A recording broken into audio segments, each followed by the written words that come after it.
ও আমার ভাই জানেরা, দাদা হুজুর পীর কেবলা রহমাতুল্লাহ কথাটা শুনতে পেলেন, দূর থেকে দেখতে পেলেন একটা ছোট্ট বাচ্চা ডুকরে ডুকরে কাঁদে, ডুকরে ডুকরে ফুপিয়ে ফুপিয়ে কাঁদে। দাদা হুজুর আম্মা জানকে ডাকলেন, ও বাবা আম্মা জান, এদিকে এসো বাবা, এদিকে এসো। কি হয়েছে? তোমার ছেলে কেন অমন করে কাঁদে? আমাকে একটু বলে দাও, বলে দাও। ওই সময় আম্মা জান পর্দার সাথে এসে দাদা হুজুর পীর কেবলাকে বললেন, ও বাবা ফুরফুরার পীর, আমার ছেলে চোখে দেখতে পায় না বাবা, আমার ছেলে চোখে দুটো অন্ধ, আমার ছেলে দেখতে পায় না, কিন্তু আমার ছেলে বাইনা ধরেছে দাদা হুজুর পীর কেবলা রহমাতুল্লাহ আলাইহি দেখবে বাবা। ও আবার আম্মা জান, দাদা হুজুরের কাছে আমাকে একটু নিয়ে চলো। আমি হুজুরকে না দেখতে পেলে হুজুর তো আমাকে দেখবে। ও ফুরফুরার পীর, এমন করে আমার ছেলে বাইনা ধরেছে, আমি এখন কি করব, কি করব বলো? ওই সময় আমার আপনার পীর মুজাদ্দিদুজ্জামান আমিরুশ শরিয়াত কুতুবুল আলাম আলা হযরত দাদা হুজুর পীর কেবলা রহমাতুল্লাহ আলাইহি ওই বাচ্চা ছেলেকে ডাকলেন, মাথাতে হাত বুলিয়ে দিলেন, ও বাবা ছেলে অমন করে কাঁদো কেন বাবা, বলো বলো। ও ফুরফুরার পীর, আল্লাহ আমাকে ছোট থেকে অন্ধ বানিয়েছে, আমি আব্বা জানকে জীবনে দেখতে পাই না, আমি আম্মা জানকে কোনোদিন দেখি না হুজুর। আমি মনে বড় আশা, ফুরফুরার পীর আবু বকরকে আমি একটু দেখব। ও আমার হুজুর দোয়া করে দেন, একটু আল্লাহর কাছে দোয়া করেন। ওই সময় আমার আপনার পীর মুজাদ্দিদুজ্জামান আমিরুশ শরিয়াত কুতুবুল আলাম আলা হযরত দাদা হুজুর পীর কেবলা রহমাতুল্লাহ আলাইহি কি করলেন বাবা? ও জগৎবাসী, পৃথিবীর মানুষে না শুনে নাও, জেনে নাও, আল্লাহ কেমন মাপের মুজাদ্দিদ করে পাঠিয়েছিলেন বাবা, কেমন পীর ফুরফুরাতে শুয়ে আছে। আমরা যারা সত্যিকারের মহাব্বত নিয়ে গেছি, আমরা লাভবান হয়ে গেছি বাবা, আর আমরা যারা পরীক্ষা করতে গেছি, আমরা কিন্তু ঠকে গেছি বাবা। ওই ফুরফুরার পীর আবু বকর হুজুর আমার ওই ছোট্ট বাচ্চাকে ডেকে মাথাতে হাত বোলালেন, ও বাবা ছেলে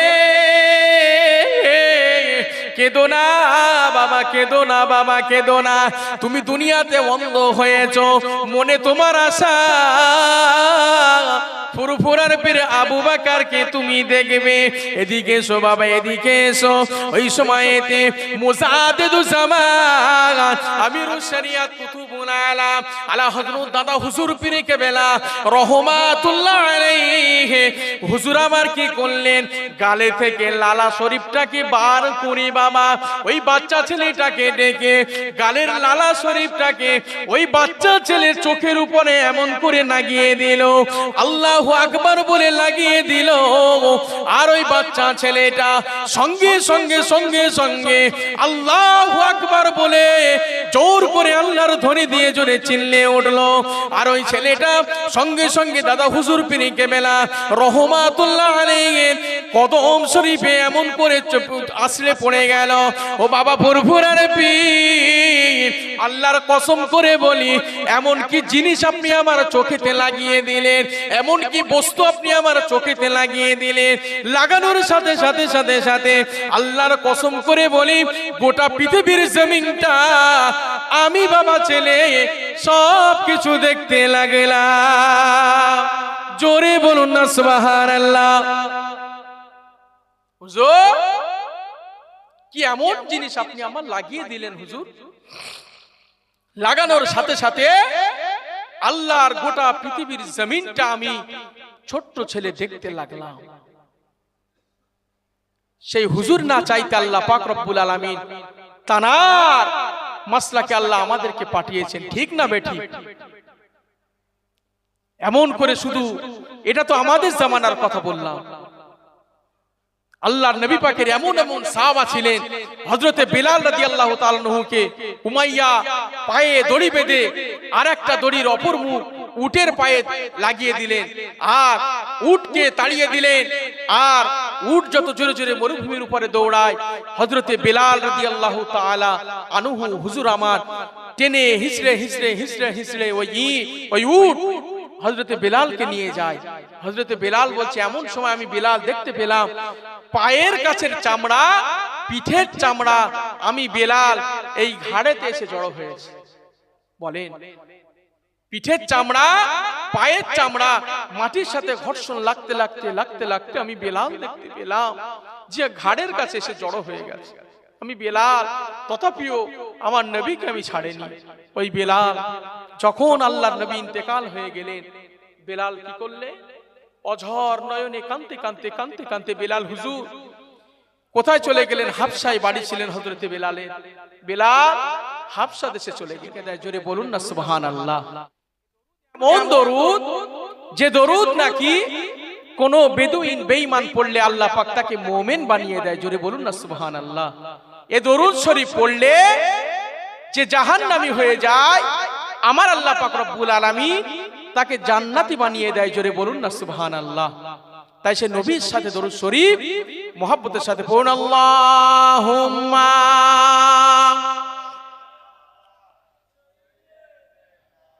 মাওলানা মুহাম্মদ ওয়া আলা আলিহি।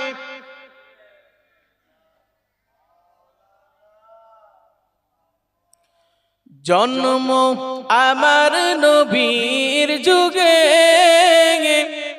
হলে কেমন হতো,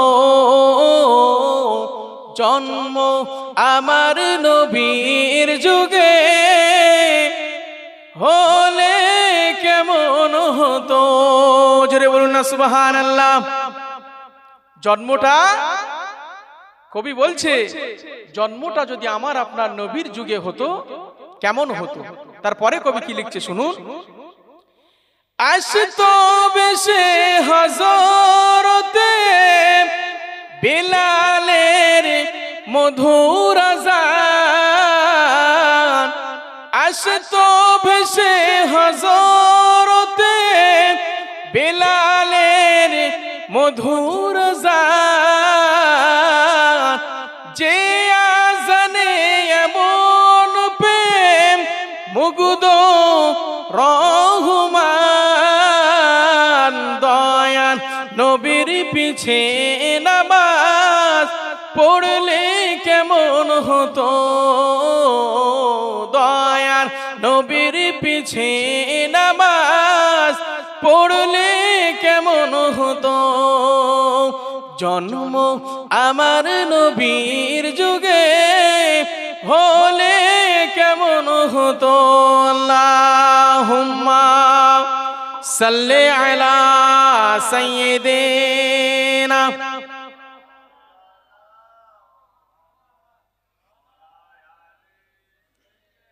মাওলানা মুহাম্মদ। দিনী কত আলোচনায় বসতাম আমি মাধব, দিনী কত আলোচনায় থাকতাম আমি মাধব, সামনে রাসূল পাক হতো, পাশে সাহাবাগণ, সামনে রাসূল পাক হতো, পাশে সাহাবাগণ,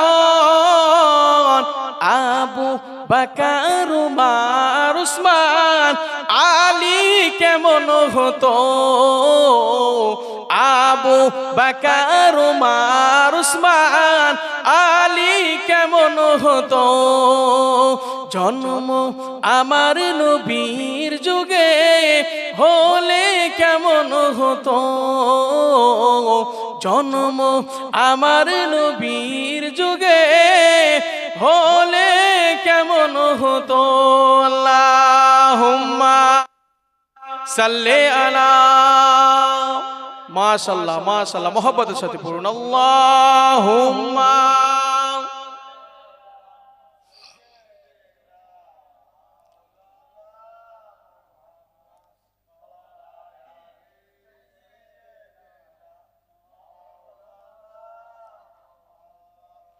قال الله تعالى في كلام المجيد الفرقان الحميد قل يا عبادي الذين أسرفوا على أنفسهم لا تقنطوا من رحمة الله إن الله يغفر الذنوب جميعا إنه هو الغفور الرحيم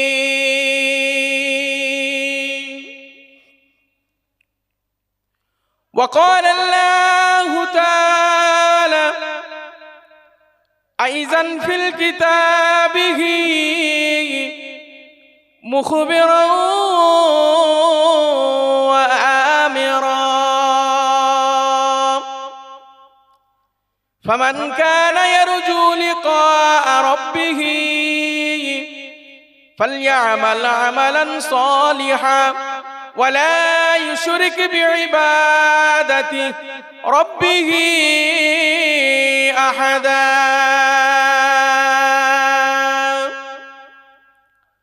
قال رسول الله صلى الله عليه وسلم اتقوا فراشة المؤمنين فإنه ينظر بنور الله प्यारे हाजिराने मजलिस আমার ইমানদার ভাইরা নেককার আল্লাহওয়ালা গণেরা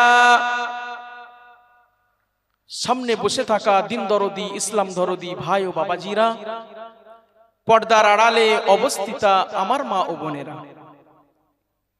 আজ এই মাহফিলে সুনাম ধন্য আমন্ত্রিত সুদূর মাঝেরহাট দরবার শরীফ থেকে পীরজাদা হুজুর ও আশেপাশে এলাকাবাসী মসজিদের ইমাম সাহেব গণেরা সকলকে জানাই আন্তরিক সালাম ও শুভেচ্ছা।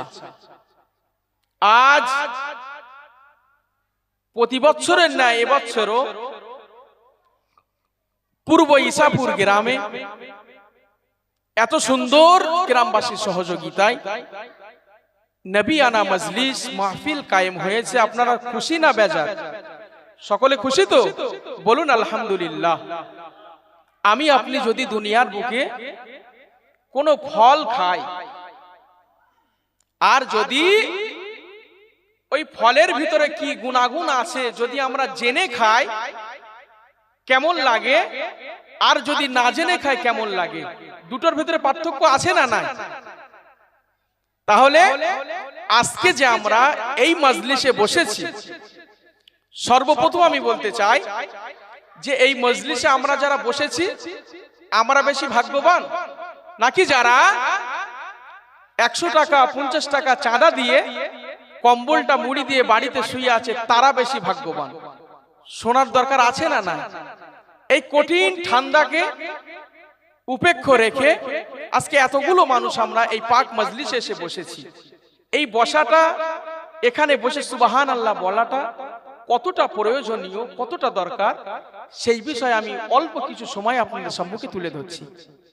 বিশ্ব নবী সরকারে দো আলাম রাহমাতাল লিল আলামিন হুজুর বলেন হাদিসে কুদসির ভিতরে, মাই ইউরিদুল্লাহু বিহি খায়রান ইউফাক্কিহু ফিদ্দিন, যে আমার আল্লাহ যাকে ভালোবাসেন, আমার আল্লাহ যাকে মহাব্বত করেন, আমার আল্লাহ তার ঘাটটাকে ধরে যেখানে আল্লাহ আল্লাহ রসুলের কথা হয়, আমার আল্লাহ তাকে বিছানা থেকে, গ্রাম থেকে, লোকালয় থেকে আমার আল্লাহ উঠিয়ে নিয়ে এই জান্নাতি মাহফিলে এসে বসান। জোরে বলুন না সুবহানাল্লাহ।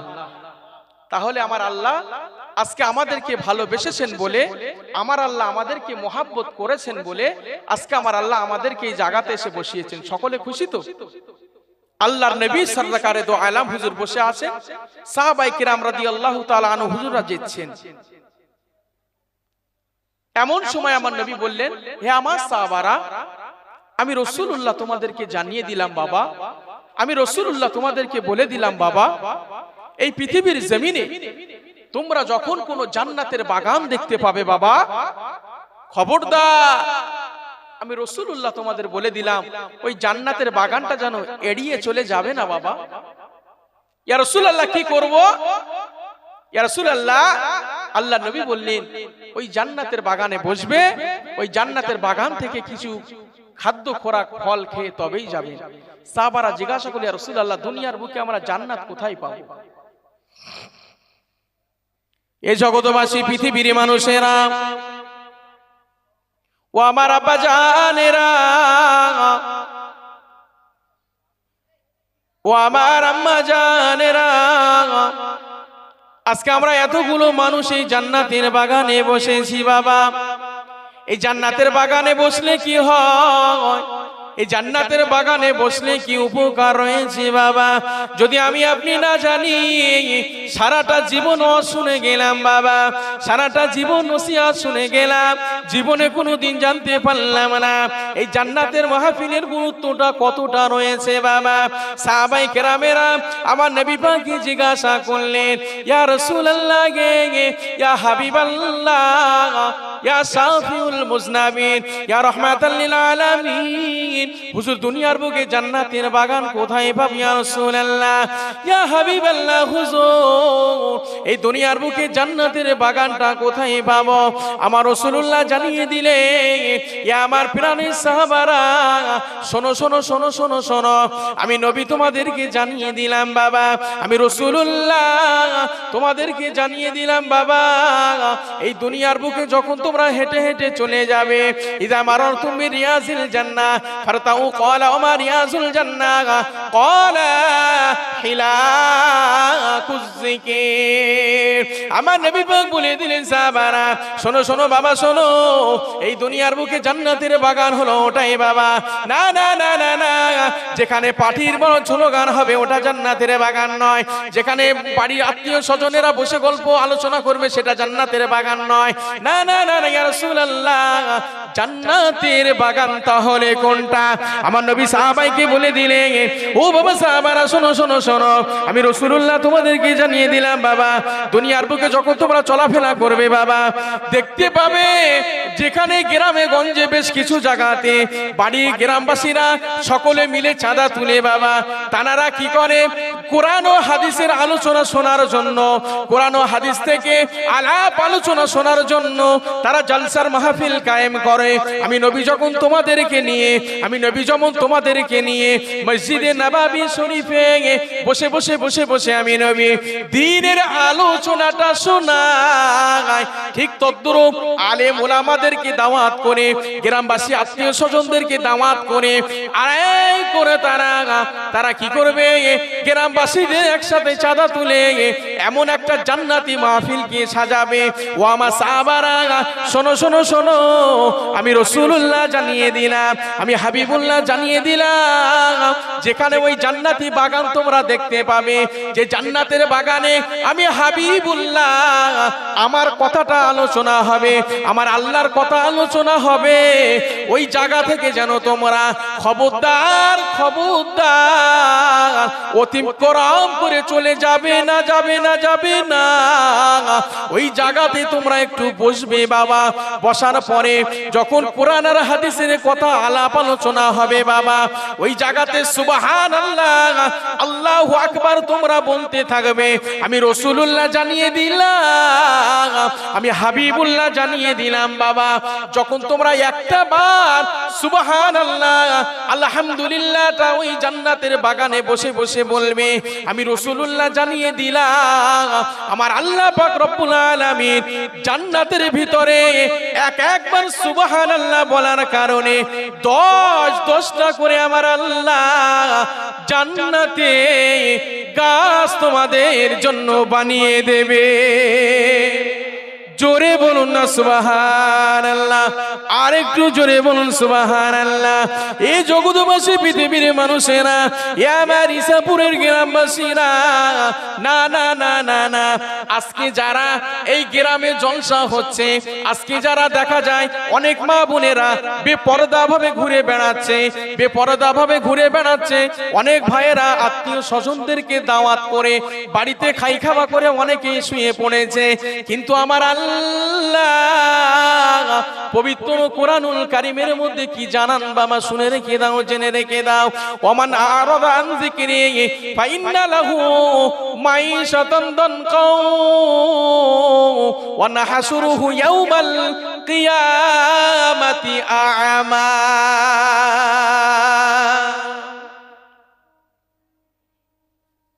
আমার আল্লাহ পবিত্র কালামুল্লাহ শরীফের মধ্যে জানান, ওমান আরাদা আন যিকরি ফাইন্না লাহু মাইশাতান দানকা ওয়া নাহশুরুহু ইয়াওমাল কিয়ামাতি আ'মা। যারা এই দুনিয়ার বুকে যেখানে আল্লাহ আল্লাহ রসুলের কথা হয়, যেখানে আল্লাহর জিকির হয়, মানুষ যখন সেই জায়গা থেকে দূরে সরে যায়, মানুষ যখন সেই জায়গাতে আসে না, সেই সমস্ত মানুষগুলোকে আমার আল্লাহ কিয়ামতের দিনে আমার আল্লাহ বললেন তাদেরকে আমি অন্ধ করে দুনিয়ার বুকে তুলব। এই ময়দানে মহাশারে আমি আল্লাহ তাদেরকে কি করব? অন্ধ। আমার আপনার দুনিয়ার বুকে চোখ আছে, যদি আমি আপনি আল্লাহর জিকির থেকে, আল্লাহর স্মরণ থেকে আমি আপনি যদি গাফিল হয়ে যায়, দূরে সরে যায়, আমার আল্লাহ বলে ময়দানে মহাশারের দিনেতে ওই সমস্ত বান্দা এবং বান্দীদেরকে আমি আল্লাহ পাক রব্বুল আলামিন ময়দানে মহাশারে অন্ধ করে তুলব। তখন বলবে ক্বালা রাব্বি লিমা হাসারতানি আ'মা। আমরাই বলবো যে আল্লাহ, আমরা কেন চোখে দেখতে পাচ্ছি না? ও আল্লাহ, ময়দানে দুনিয়ার বুকে যখন আপনি আমাদেরকে পাঠিয়েছিলেন আল্লাহ, আমরা তো চোখে ভালোই দেখতাম। আল্লাহ, আজকে কেন আমরা অন্ধ হয়ে গেছি? আল্লাহ, আজকে কেন আমরা দেখতে পাচ্ছি না? ও আমার ভাই জানেরা, পর্দা নিশিনা আমার মা ও বোনেরা, শুনে রেখে দাও, জেনে রেখে দাও, ওয়াজ শোনাটাও বাহাদুরি নয়, ওয়াজ শোনাটাও কিন্তু বাহাদুরি নয়, ওয়াজ করাটাও বাহাদুরি নয়, ওয়াজ করাটাও মুস্তানি নয়, ওয়াজ শোনাটাও কিন্তু মুস্তানি নয় বাবারা। কেন আমি বলে দিয়ে যাই, ওয়াজ শোনার পরে যদি একজন বেনামাজি নামাজি না হতে পারে, একজন বক্তা নামাজের কথা বলল, সেও যদি নামাজি না হতে পারে, ময়দানে মহাশারে উভয়কেই কিন্তু কাঠগড়াতে দাঁড়াতে হবে বাবা। আর ওয়াজ শোনার পরে, ওয়াজ শোনার পরে যদি সেইগুলো আমলে আমি আপনি বাস্তবে রূপ দিতে পারি, তবেই কিন্তু বাহাদুরি, তবেই কিন্তু মুস্তানি। একটা কথা শুনে রেখে দাও, আমার আল্লাহ পাক রব্বুল আলামিন ময়দানে মহাশারে ওই সমস্ত বান্দাদেরকে আল্লাহ জিজ্ঞাসা করবেন, ও বান্দারা, অনেক বান্দা দেখো ময়দানে মহাশারে অন্ধ অবস্থাতে ঘুরে বেড়ায়, কোথায় বসার জায়গা আছে, কোথায় দাঁড়ানোর জায়গা আছে দেখতে পায় না, দেখতে পায় না, দেখতে পায় না। ওই সময়তে ওরা জিজ্ঞাসা করবে, ও রব্বুল আলামিন, আল্লাহ পাক, আল্লাহ তাআলা, দুনিয়ার বুকে তো আমরা সব কিছু দেখতে পারতাম, আমার আম্মাকে আমি ভালো করে দেখেছি, আমার আব্বাকে আমি ভালো করে দেখেছি, রব্বুল আলামিন আজ তাহলে কেন আমি ময়দানে মহাশারে দেখতে পাই না? ও আমার আল্লাহ, বলে দাও, বলে দাও, বলে দাও। আমার আল্লাহ ওই সময় বলতে থাকবে, এ আমার বান্দারে, হে আমার বান্দিরে, শুনে নাও বাবা, জেনে নাও, দুনিয়ার বুকে যেখানে ওয়াজের মাহফিল হচ্ছিল, দুনিয়ার বুকে মসজিদ ছিল, দুনিয়ার বুকে মাদ্রাসা ছিল, দুনিয়ার বুকে ওয়াজ হয়েছে, বক্তৃতা হয়েছে, ওরে আমার বান্দারে, একটা কথা শুনে নাও বান্দা, জেনে নাও, আমি কোরআনুল কারীমে জানিয়ে দিলাম, আমি আল্লাহ জানিয়ে দিয়েছি, কি জানিয়ে দিয়েছে, ওয়ামান আরাদা আন যিকরি ফাইন্না লাহু মাঈশাতান দানকা। আমি আল্লাহ জানিয়ে দিলাম বান্দারে, তোমরা যারা আমি আল্লাহ আমার জিকির থেকে গাফেল থাকবে বাবা, তোমরা যারা দুনিয়ার বুকে আমি আল্লাহ আমার জিকির থেকে পিছনে থাকবে বাবা, আমি আল্লাহ পাক আমি আল্লাহ তাআলা ওয়া নাহশুরুহুম আমি তোমাদেরকে জড়ো করব ইয়াউমাল কিয়ামাতি আমা। আমি আল্লাহ তোমাদেরকে ময়দানে মাহশারে আমি আল্লাহ তোমাদেরকে অন্ধ করে তুলব। ওরে আমার বান্দারে, তোদের গ্রাম ছিল ইছাপুর, তোর গ্রামে বসেনি একটা জলসা হচ্ছিল বান্দা, গ্রামে জলসা হচ্ছে, তুই সেখানে গেলে আমি আল্লাহ আমার হাবিবুল্লাহর কথাটা শুনতে পেতিস বান্দা, কিন্তু না না না, বাড়িতে আত্মীয় স্বজন কুটুমদেরকে দাওয়াত করে তাদেরকে আপ্যায়ন করতে করতে রাত শেষ হয়ে গেছে বান্দারে। একটা সময়ের জন্য মজলিসে গিয়ে বসলি না, একটা সময়ের জন্য ওই মাহফিলে গিয়ে বসলি না বান্দা। ওই জন্য আমি আল্লাহ পাক রব্বুল আলামিন আজকে ময়দানে মাহশারের দিনেতে আমি আল্লাহ তোমাকে অন্ধ করে তুলেছি। তাহলে আজকে যারা আমরা এখানে বসেছি আমাদের নসিবটা বড় ভালো, ঠিক না ভুল বলেন? এই জন্য যে আল্লাহ আমাদেরকে ভালোবেসেছেন বলে আজকে আল্লাহ আমাদেরকে জড়ো করেছে। এই আস্তে আস্তে দেখলাম গোলাবাড়িতে টেঘড়িয়ায় একটা ফুটবল খেলা হচ্ছে, প্রচুর মানুষের সময় গাড়ি নিয়ে আসা যায় না, বাঁশি দিয়ে দিয়ে তবে রাস্তা সাইড দিচ্ছে। কিন্তু বলেন তো একজনও বলতে পারবেন যে হুজুর ওই খেলার মজলিসে যারা সর্বপ্রথম বিকাল 4টের সময় গিয়ে জায়গা রেখেছে হুজুর, তাদের আজকে একটা নেকি আমার আল্লাহ দেবেন, কেউ গ্যারান্টি দিয়ে বলতে পারবেন? কিন্তু ওখানে গেলে সবের কথা তো দূরে, ওখানে গেলে আরো মানুষ গোনা কুড়িয়ে নিয়ে বাড়িতে চলে আসে, ঠিক না ভুল? কিন্তু আজকে এই জান্নাতের বাগানে রাসূল বললেন, বাড়ি থেকে যদি কেউ যে আমি পূর্ব ঈসাপুর একটা ইসালে সওয়াব হচ্ছে আমি সেখানে যাচ্ছি, এই নিয়াত করে ওযু করে যদি এই পাক মজলিসে আসার জন্য শুধু নিয়াত করে, আসতে হবে না, শুধু যদি নিয়াত করে, আমার আল্লাহ পাক রব্বুল আলামিন বলছেন ভালো কাজে নিয়ত করার জন্য 10টা নেকি আমার আল্লাহ লিপিবদ্ধ করে দেন, জোরে বলুন না সুবহানাল্লাহ। আর 10টা সগীরা গুনাহকে আমার আল্লাহ maaf করে দেয়, জোরে বলুন না সুবহানাল্লাহ। আর যত কদম টুক টুক টুক টুক টুক টুক করে বান্দা যত কদম বাড়ি থেকে এই জলসার মাহফিল পর্যন্ত আসতে যতটা কদম ফেলবে, আমার আল্লাহ পাক প্রত্যেকটা কদমে 10টা করে আমার আল্লাহ গুনাহকে maaf করে দিয়ে আমার আল্লাহ 10টা সওয়াব আমার আল্লাহ প্রত্যেক মানুষের নামায় আমলে লিখে দেন, জোরে বলুন না সুবহানাল্লাহ।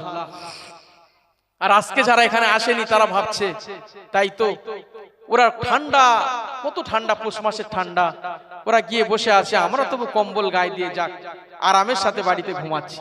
কিন্তু ময়দানে মহাশারে আমার আল্লাহ পাক রব্বুল আলামিন আমাকে আপনাকে ভালো কাজে থাকার জন্য আল্লাহ পাক রব্বুল আলামিন যদি চায়, যেদিন সাবআতুন ইয়াজিল্লুহুমুল্লাহু ফি জিল্লিহি ইয়াউমা লা জিল্লা ইল্লা জিল্লুহু, যেদিন আরশে আজিমের ছায়া ছাড়া ময়দানে মহাশারে কোনো ছায়া থাকবে না, আল্লাহ যদি চায় এই নবিয়ানা মজলিসে বসবার জন্য আল্লাহর আরশে আজিমের ছায়া আমাকে আপনাকে দিতে পারেন না? পারেন না?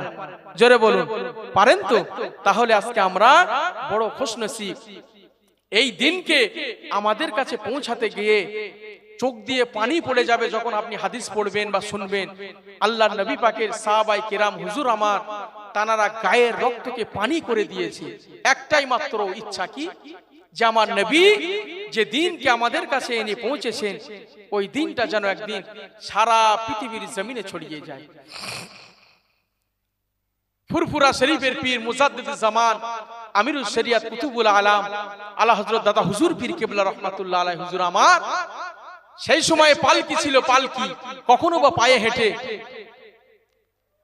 তামিলনাড়ু, কোথায় সে তামিলনাড়ুর কন্যাকুমারী, সেখান থেকে বাংলাদেশের বরিশাল, এই বিস্তীর্ণ এলাকা হুজুর আমার কখনো বা পালকি করে কখনো বা পায়ে হেঁটে এই দিনের দাওয়াতকে পৌঁছে দিয়েছি।